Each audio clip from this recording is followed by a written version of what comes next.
Assalomu alaykum hurmatli kuzatuvchilar. Bugungi mavzu xatolik. Xatolik o'zi nima?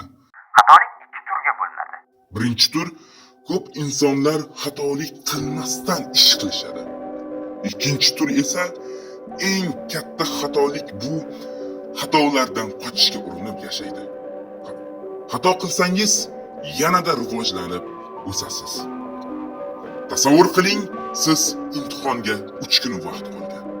Siz bunga tayyor emassiz. Qilgan ishingiz xatolik bilan boshladi. Imtihonga kirib, qilgan xatolarni qilmaslikka urinib imtihondan yuqori ball oldingiz. Bunga faxrlanib, xato qilishdan to'xtamayman degan savol paydo bo'ladi. Savol: xatolik qilish kerakmi yoki yo'q?